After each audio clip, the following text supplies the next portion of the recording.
योग वशिष्ठ आश्रम, इसकी जो स्थापना है किस उद्देश्य के साथ आपने अहमदाबाद में की? देखिए, वशिष्ठ योग आश्रम की स्थापना हमने 2011 में की, जुलाई में।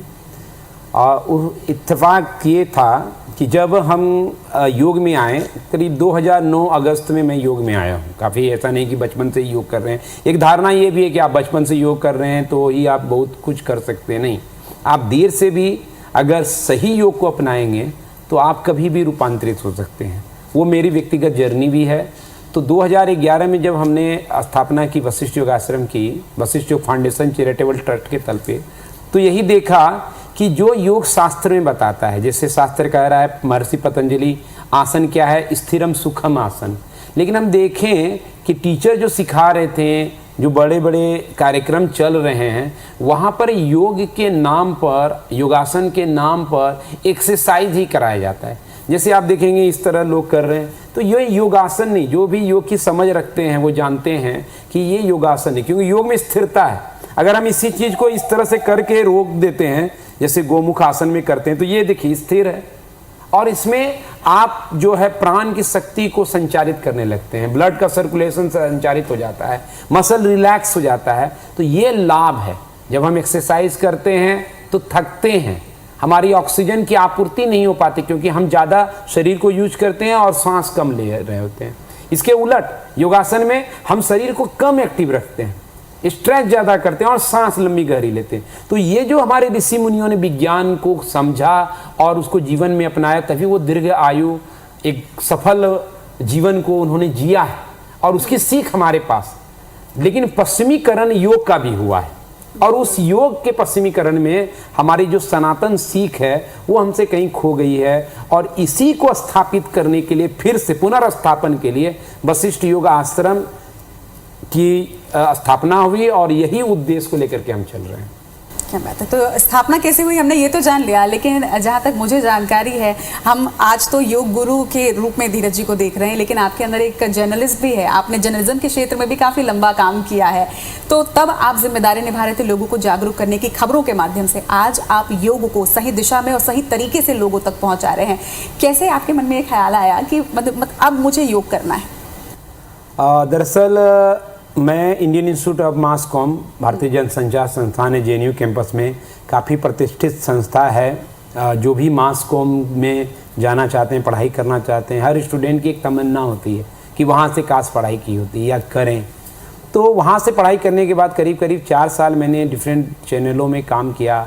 आखिर में जब मैं जिस चैनल में काम कर रहा था, तो एक दिन दिमाग में ये आया, विचारों में आया कि ज़िंदगी में हम सिर्फ दूसरों की खबर ले रहे हैं, हम खुद की खबर तो कभी ले ही नहीं पाते हैं। और आप भी मीडिया में हैं तो समझते होंगे कि कितनी जवाबदेही रहती है कि पर्सनल लाइफ पर आप कभी फोकस नहीं कर पाते हैं। जीवन और जन सरोकार जिसके लिए एक मीडिया कर्मी कार्य करता है, उसमें अपने जीवन पे वो फोकस नहीं कर पाता है। तो मुझे लगा कि मैं अपनी खबर कब लूँ। और जब भी आप अपनी खबर के तरफ झुकाव रखते हैं तो मुझे लगता है कि आप योग तक देर सवेर पहुंच ही जाते हैं। तो वहाँ से एक सफ़र हो गया। और फिर जब मैं योग में आया तो दिखा कि योग में मिलावट है, उसमें पश्चिमीकरण हुआ है। और जब शास्त्रों को पढ़ा, खासतौर पर योग वशिष्ठ, पातंजल योग सूत्र, इस तरह की चीज़ों को पढ़ने के बाद समझ में आया कि सनातन प्राचीन योग की खुशबू कहीं खत्म हो गई है। जैसे गंगोत्री से गंगा निकली, लेकिन गंगा सागर पे पहुँचने से पहले गंगा में मिलावट हो गई है। कई कचरे मलबे गंगा में मिल गए, वही गंगा की प्योरिटी नहीं है। तो इसीलिए एक भगीरथ प्रयास की आवश्यकता है। और इस भगीरथ प्रयास के लिए ही शायद नियति ने एक जर्नलिस्ट को, टीवी जर्नलिस्ट को योग के राहों में ले आया है। और मुझे खुशी है कि आज लक्षावधि जीवन, क्योंकि यूट्यूब पे भी योग गुरु धीरज चैनल के लाखों फॉलोवर्स हैं और करोड़ों लोग उसको देख रहे हैं हर दिन और रूपांतरित हो रहे हैं। हजारों लोगों ने मैसेज किया कि किस तरह हमारा जीवन बदल गया है। तो मुझे लगता है कि प्रामाणिक तरीके से योग आएगा तो बहुत ही रूपांतरण लाएगा। तो खुद की खोज अगर आप भी कर रहे हैं तो थोड़ा सा समय आप ज़रूर निकालिए और YouTube चैनल में भी ज़रूर देखिए। और मुझे लगता है कि इससे आपके जीवन को भी एक दिशा जो है वो ज़रूर मिलेगी। जब हम बात कर रहे थे, हम चर्चा कर रहे थे कि आधुनिकीकरण जो है वो हो गया है अब योग का, तो जो प्राचीन तरीका था योग का और अब जो उसका पश्चिमीकरण हो गया, इसमें आप क्या डिफरेंस देखते हैं? आपको लगता है कि जो हॉट योगा और जो पावर योगा है इसमें वो बात नहीं है, या ये कहीं किसी तरह से? बिल्कुल, ये मिलावट है योग की, मिलावट। और इससे ना तो योग का भला होने वाला है ना लोक का भला होने वाला है।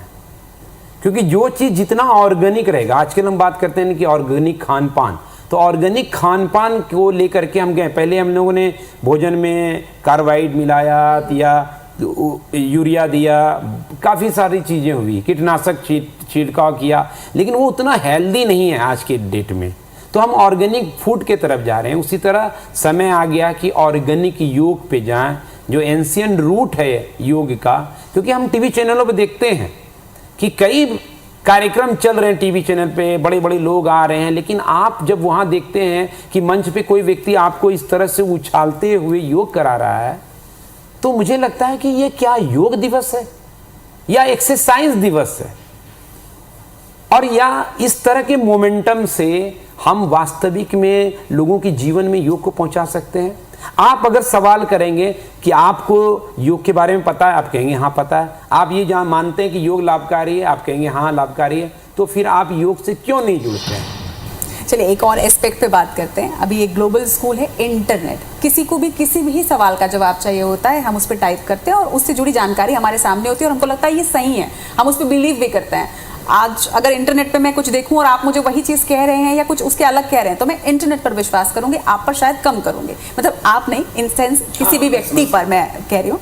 तो ये इसका कितना प्रभाव पड़ता है? क्योंकि लोग यूट्यूब में देखते हैं या इंटरनेट पे सर्च करते हैं योगा और उसके हिसाब से योगा करने लग जाते हैं, तो क्या उसका प्रभाव कितना पड़ता है? आपको क्या लगता है? उसका बहुत अच्छा प्रभाव, बुरा प्रभाव दोनों है। अच्छा। क्योंकि इंटरनेट में मान लीजिए कि कोई व्यक्ति है, हम लोग के पास इस तरह के सवाल अक्सर आते हैं, जैसे कि कोई व्यक्ति अस्थमा या सांस का रोग है, वो कहता है कि क्या हम कपालभाति क्रिया कर सकते हैं?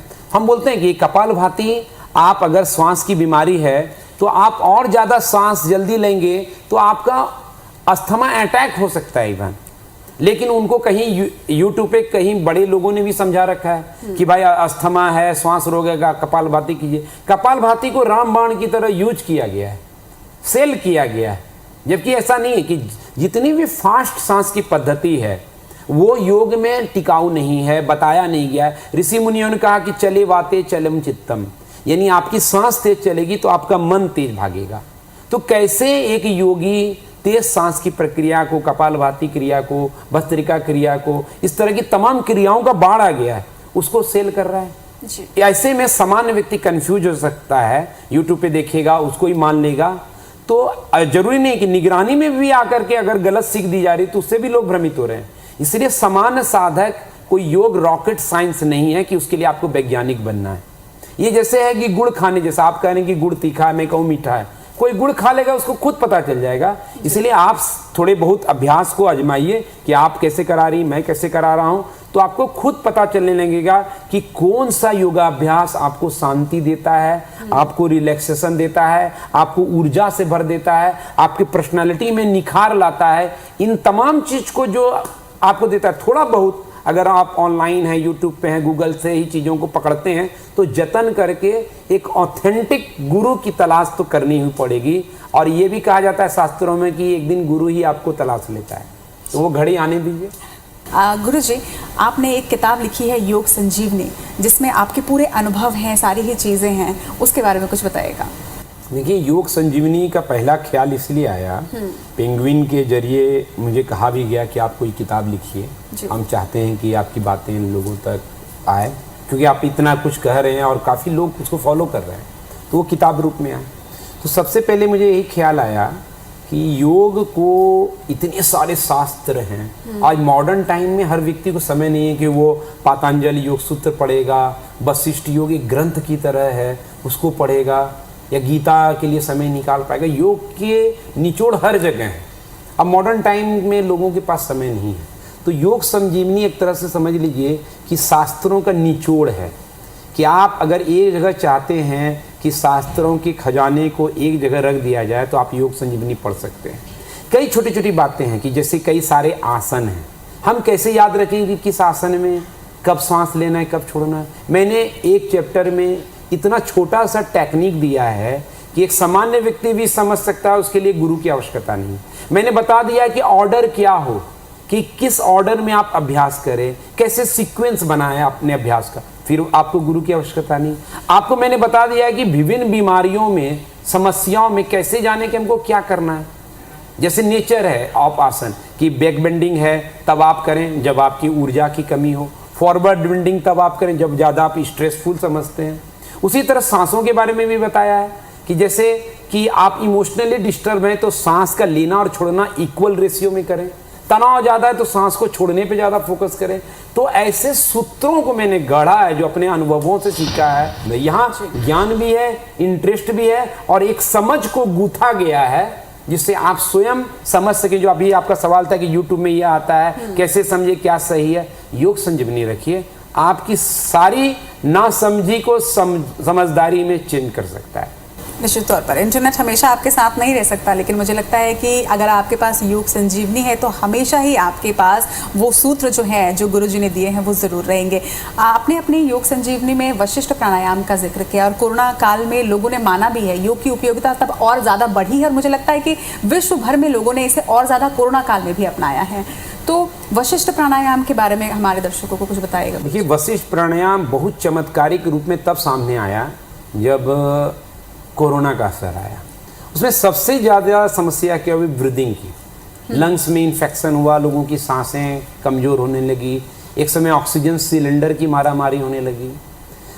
और वशिष्ठ प्राणायाम उसी समय सामने आया जब कोरोना आया था, दवा नहीं था, चिकित्सा नहीं थी, तो लोगों को लगा कि कितना भय है। लेकिन वशिष्ठ प्राणायाम ऐसा है जिसको आप लेट करके आराम से कर सकते हैं और इसका कॉन्सेप्ट ये है कि आपका जो डायफ्राम है वो सांस लेने की प्रक्रिया को कंट्रोल करता है। जितना डायफ्राम नीचे की तरफ जाता है आपकी सांसें उतनी अंदर आती है। और अगर हमारा डायफ्राम मजबूत है तभी हम किसी दूसरे प्राणायाम को करेंगे तो उसका ज़्यादा से ज़्यादा लाभ मिल पाएगा। इसीलिए वशिष्ठ प्राणायाम को एक आधार के तौर पर मॉडर्न टाइम में किया। ये बीमार व्यक्ति भी कर सकते हैं क्योंकि इसमें लेट के करना है। ये कोई व्यक्ति बूढ़ा बुजुर्ग है वो भी कर सकता है। तो हर तरह के व्यक्ति के लिए सुयोग्य है। अनिद्रा की बीमारी आप वशिष्ठ प्राणायाम कीजिए। कई लोगों ने कमेंट किया है यूट्यूब चैनल पे, योग गुरु धीरज चैनल में, तुरंत वो सो जाते हैं। तो ऐसे कई तरह के चमत्कारिक लाभ की वजह से वशिष्ठ प्राणायाम काफ़ी चर्चा है। कोरोना काल में उसका असर दिखा। काफ़ी मैगजीन ने, पेपर ने, न्यूज़ चैनलों ने, आप वशिष्ठ प्राणायाम सर्च कीजिए, आपको ऐसे कई सारे न्यूज़ मिल जाएंगे कि उसका किस तरह से लोगों के सांस किस तरह से कोरोना काल में 10 सेकंड लेना मुश्किल हो रहा था, रोक पाना, वही व्यक्ति 1-1 मिनट सांस रोकने लगा। इतना सामर्थ्यशाली फेफड़ा आपका बना देता है। तो ये वशिष्ठ प्राणायाम है और आपके दर्शकों को भी कहेंगे कि एक बार आप वशिष्ठ प्राणायाम देखिए, समझिए और करके देखिए, आपको इससे मोहब्बत हो जाएगा। तो आप सर्च ज़रूर करिएगा और देखिएगा ज़रूर और करिएगा भी ज़रूर, क्योंकि मुझे लगता है गुरुजी कि सिर्फ किसी रोग को भगाने के लिए नहीं, बल्कि अगर योग हम अपने दैनिक जीवन में करें तो रोग शायद हमें कभी छू भी नहीं पाएगा। एक छोटा सा सवाल और है कि आहार, स्थिति, समय, इनका कितना ख्याल योग करते वक्त रखना चाहिए? बहुत ख्याल रखना चाहिए और योग का बेस ही यही है। श्री कृष्ण ने इवन गीता में जो स्वयं योगेश्वर हैं उन्होंने कहा कि युक्ताहार विहारस्य युक्त चेष्टस्य कर्मसु युक्त सपना बोधस्य योगो भवति दुख। कि ये योग जो है सभी दुखों को दूर कर सकता है, लेकिन इसके लिए बैलेंस डाइट चाहिए। यानी यह योग ना तो ज़्यादा खाने वाले का सिद्ध होता है ना कम खाने वाले का। युक्त चेष्टस्य कर्मसु यानी हम जो उपार्जन करने के लिए कार्य करते हैं, आप सभी लोग काम कर रहे हैं, कुछ अर्जित करने के लिए कुछ पेशा अपनाए हुए हैं, उसमें लगे रहते हैं, लेकिन हम संतुलित नहीं रहते। काम में इतना खो जाते हैं कि शरीर का ध्यान नहीं रहता है, रिलैक्सेशन कहीं खो जाता है, तनाव होता है। तो श्री कृष्ण आगाह करते हैं कि बैलेंस, 8 घंटा आप काम कीजिए, 8 घंटा अच्छे से विश्राम कीजिए, बाकी 8 घंटा जो है यानी 24 घंटा दिन का हो गया इस तरह से, उस 8 घंटे में आप योग कीजिए, फैमिली से मिलिए, सामाजिक सरोकार को जिए, अपने जीवन को सेलिब्रेट कीजिए। तो ये जो युक्त चेष्टस्य कर्मसु, ये श्री कृष्ण कहते हैं, अयुक्त सपना बोधस, यानी आपका सोना जगना, लाइफ स्टाइल, ये सब बैलेंस में है, तब हे अर्जुन यह योग तुम्हारे दुखों को दूर कर देगा। तो 2 है, प्रिवेंटिव एंड क्यूरेटिव। उससे पहले शास्त्र क्या कहता है, हेयम दुखम अनागत, कि सबसे अच्छी बात यही हो सकती है कि इससे पहले रोग आए हम योग के शरण में चले जाएं। और फिर भी आपने देरी की है और दुख आ ही गया है जीवन में, तो श्री कृष्ण कहते हैं कि योगो भवति दुःखः, यानी योग से आप दुख को दूर कर सकते हो। बस ये जो शर्तें हैं आहार विहार की आपने चर्चा की, कालखंड की, जैसे सुबह का समय सबसे बेस्ट है योगाभ्यास करने के लिए। बहुत सारे लोग योग करना तो चाहते हैं, लेकिन जैसे कि मैं अपना भी एग्जांपल दूंगी, इतना हेक्टिक शेड्यूल होता है, इतनी सारी जिम्मेदारियां होती हैं कि हम चाह कर भी खुद के लिए समय नहीं निकाल पाते। ऐसे में जिनके पास थोड़ा समय का अभाव, हालांकि 24 घंटे हर किसी के पास होते हैं, आप चाहें तो समय निकाल ही सकते हैं, लेकिन फिर भी कई बार नहीं हो पाता कि आप हेक्टिक लाइफस्टाइल में से समय अपने लिए निकाल पाएं। ऐसे में आप क्या सजेस्ट करेंगे, कौन से कुछ आसन जो हमेशा किया जा सकता है, कभी भी कर लें और फिट रहें? बिल्कुल, ऐसे कई सारे योग की यही खासियत है, और कोई भी चीज इसीलिए टिकाऊ हो सकता है क्योंकि उसकी खासियतों से भरा है। वही उसी चीज की ब्रांडिंग करने की हमें जरूरत है कि योग की इतनी खासियत है कि मैं अभी यहाँ पे बैठा बैठा भी योग कर सकता हूँ। अगर मुझे मान ली 5 मिनट का ब्रेक है और इस बीच मैंने नाड़ी शोधन प्राणायाम शुरू कर दिया, तो आप शांत हो जाएंगे। मुझे लगता है ऑफिस में एक समय देना चाहिए कि आप 5-10 मिनट प्राणायाम कर ली। इससे जो एम्प्लॉई लोग हैं वो उसकी क्रिएटिविटी, प्रोडक्टिविटी बढ़ जाएगी, क्योंकि वो थोड़े 3-4 घंटा करने के बाद थक जाते हैं, आप भी थक जाते होंगे। तो आप ऐसे ब्रेक का समय ले सकते हैं। आप जैसे लंच ब्रेक में जा रहे हैं, उससे पहले 2-4 आसन कर लिए। मैं जैसे लगातार ऑफिस में बैठ के काम कर रहा हूँ, ये आम शिकायत है, कमर में दर्द है, स्लिप डिस्क हो रहा है। आप बैठे बैठे इस तरह से हाथ को अगर स्ट्रेच आपने कर दिया तो आपका नुकसान नहीं, फायदा है, तुरंत आप रिलीफ हो जाते हैं। मैं इसी पोजीशन में हूँ, आगे झुक गया तो यहाँ से भी देखिए पश्चिमोत्तानासन की तरह आप आराम से बैठे बैठे कई यहाँ पर हैं, एक ट्विस्टिंग कर लिया, बैक को रिलीफ हो गया, ये ट्विस्टिंग है। फिर दूसरे साइड भी कर लिए, तो आप कहीं भी योग को अपना सकते हैं, यही इसकी खासियत है। तो इस खासियत भरे योग को आप सबसे अपील है कि जरूर अपनाइए।